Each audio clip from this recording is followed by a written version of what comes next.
Bonsoir, bienvenue sur Radio Sensation Normandie. Vous êtes dans le MAG, un rendez-vous dont vous avez maintenant l'habitude de partager avec nous la teneur et l'ampleur. 10 minutes pour en savoir un peu plus, comme on dit, sur la vie associative du territoire berné, terre de Normandie. Aujourd'hui, on va s'écarter un peu des frontières bernayennes pour aller du côté de Beaumont-le-Roger, où on accueille la Fabrique de la Rille, qui est une association d'artistes, avec Alida Levray, qui est la coordinatrice culturelle mise à disposition par l'Intercom berné, terre de Normandie. Alida, bonsoir.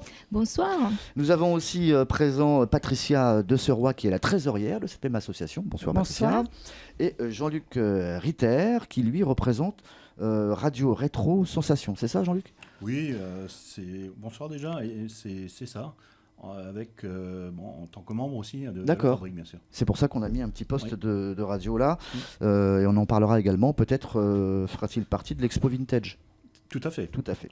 Alida Levray, tout d'abord, la Fabrique de la Rille, c'est quoi ? Comment ça marche ? À quoi ça sert ? La Fabrique de la Rille, donc, c'est un lieu, d'abord un lieu culturel qui est situé à Beaumont-le-Roger, qui est géré par une association d'artistes et d'artisans d'art. Vous trouverez sur place un espace expo-vente où 14 artisans d'art régionaux exposent leurs créations et ils exposent à l'année. Et il y a également un espace d'exposition temporaire et des manifestations également avec différentes programmations durant l'année. D'accord. Voilà. Vous fonctionnez aussi avec le milieu scolaire ?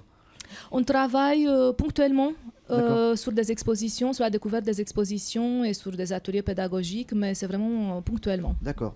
Je crois que vous allez travailler avec le lycée Bois-Marc de Brionne bientôt. Alors, le lycée Bois-Marc, il a exposé les créations des élèves. On a un partenariat avec eux. Ils exposent tous les ans à peu près, depuis 3 ans. Et on les invite de nouveau cette année, donc on espère qu'ils vont bien répondre à notre invitation. Ce sera avec plaisir. Patricia, trésorière de l'association, comment ça fonctionne ? C'est-à-dire que les artistes qui exposent sont membres et cotisent ? Cotisent. Nous avons une cotisation à l'année et après, c'est pour financer toute la gestion de la fabrique. Ça suffit pour le fonctionnement ou... C'est à couteau tiré, donc il faut faire très, très attention à nos dépenses. D'accord. Et vous êtes aussi artiste ? Oui, je fais de l'encadrement d'art et du cartonnage. C'est-à-dire, expliquez-moi ce que c'est. J'encadre divers documents. Ça peut être des aquarelles, des beaux documents, et je crée des créations, des lampes, des boîtes, tout ce qui me passe dans la tête. Le cartonnage, ça n'a rien à voir avec le scrapbooking ? Ah non, pas du tout. Je travaille avec des cartons. Ok, d'accord. Soyons bien précis. Je fais vraiment des boîtes, des lampes, c'est pas à plat. Ok. Jean-Luc, comment tu es arrivé, toi, dans cette aventure avec la Fabrique de la Rille ? Ça te paraissait logique ?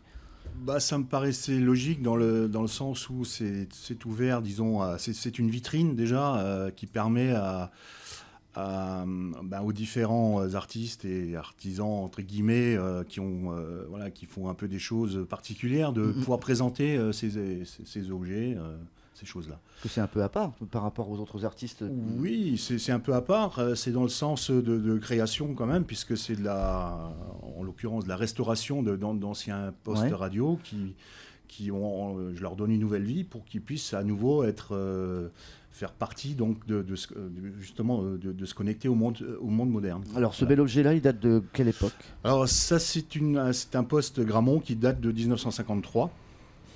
Et qui a donc le privilège maintenant de se connecter, bien sûr, sur Radio Sensation, entre autres, et donc de fonctionner sur la FM et également de fonctionner en Bluetooth pour pouvoir se connecter sur la musique en ligne, etc.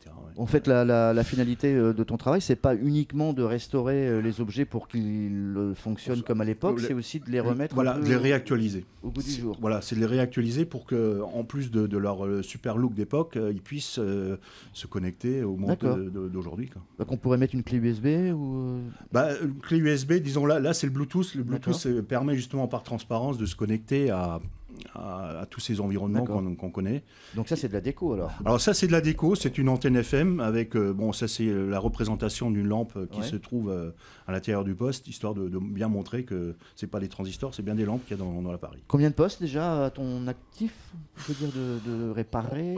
C'est plutôt des gens qui ont donc des postes chez eux, qui l'avaient en objet de déco, et puis par ce biais-là, viennent chez moi pour pouvoir les faire refonctionner et restaurer. D'accord. Donc, depuis un an que j'existe, je sais pas moi, peut-être une cinquantaine. D'accord. Ouais. Donc le siège, entre guillemets, siège social, c'est à la fabrique de la Rille, ou il y a une autre adresse? Non, c'est à mon adresse, c'est à Beaumont-le-Roger aussi. Hein. Donc, Jean-Luc Ritter, on trouve tout de suite. De toute façon, il y a une page Facebook, etc. Absolument, ouais. Alida, il y a une expo qui arrive bientôt, là. Enfin, il y en a une qui se termine.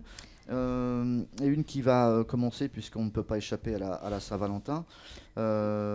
Expo de peinture de Florence Anctin aussi également qui arrive aussi. Donc actuellement, il y a actuellement effectivement une exposition de peinture, et pour la Saint-Valentin, il y aura un week-end un peu spécifique où les créateurs d'art proposent leurs créations, leurs cadeaux pour la Saint-Valentin.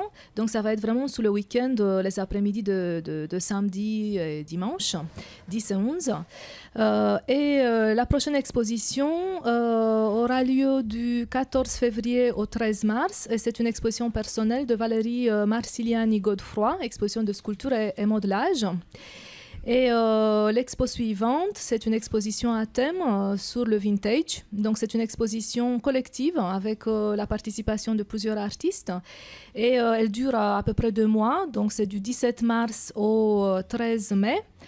Et on a d'autres manifestations aussi dans le cadre de cette exposition, donc une journée d'animation le 25 mars. On propose aussi un concert également le 24 mars pour la Saint-Patrick.